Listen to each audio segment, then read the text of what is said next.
It's a great time to be an African because we are seeing a lot of African-made, African-owned brands. You start to connect these different SMEs across the continent, and then you see these beautiful products being made, and also like the appreciation of the African customers for the purely African products is exciting.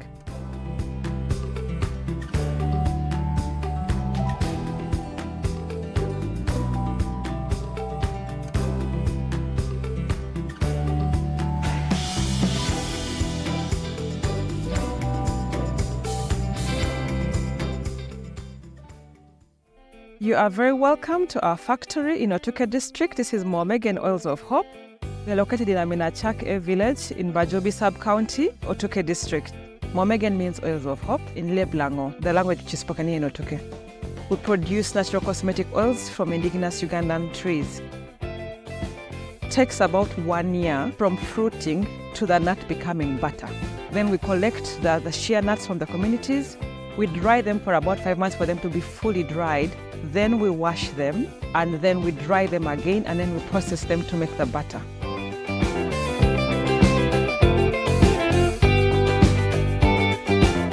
We have an installed capacity of 1 ton daily, but right now we just produce in batches when we have orders.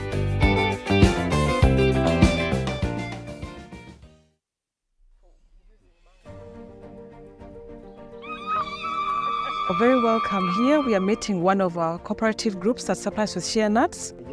It's a cooperative we've been working with for 2 years now. During the time of insurgency, people began to make charcoal from the shea tree. And so we said, we need to conserve these trees and we need to give people an income. We are a primary producer. We are able to link the communities to the companies that make cosmetics and also to the final consumers in that way. I get to know about Moo Me Gen at the time when I was doing business at the local markets. I'm happy because if what I'm producing here is benefiting abroad, which means I'm also very important. Because when my community did not participate, how will they get the good products Moo Me Gen is producing? We sell our products globally. Mainly we sell bulk to companies that make cosmetics or to people who are resellers of shea butter. We have customers in Europe, a few in North America, the UK, the rest of Africa. We have Kenya, Tanzania, and South Africa. One of our biggest challenges in doing inter-African trade has been transport costs. You know, it costs you twice as much to send a bucket of shea butter to Europe as to send it to, say, South Africa. Is this better? We began our business during COVID, and then you had to use unconventional ways to meet new customers. And for me, Zoom calls were one of those things. I'm doing quite well. I think mainly what I'm purchasing is the shea. Well, Moo Me Gen supplies label with Nilotica shea butter from Uganda for his brand, and we also help him to source other cosmetic ingredients from Uganda like cocoa butter. On a B2B basis, direct to... I'm excited about the African Free Continental Trade Area. I've seen how single markets are easy to access within Europe. This African Free Continental Trade Area is going to help us to remove a lot of those non-tariff barriers to trade.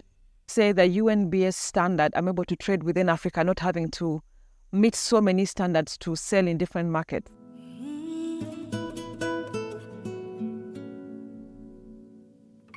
I would advise for women, first of all, you have to formalize your business. You have to be registered because informal trade can only go so far. So you need to be a member of a business association. You need to skill up yourself to understand what opportunities exist for you and how do you start to get market intelligence about different markets within Africa. I see a space where African brands are going to grow.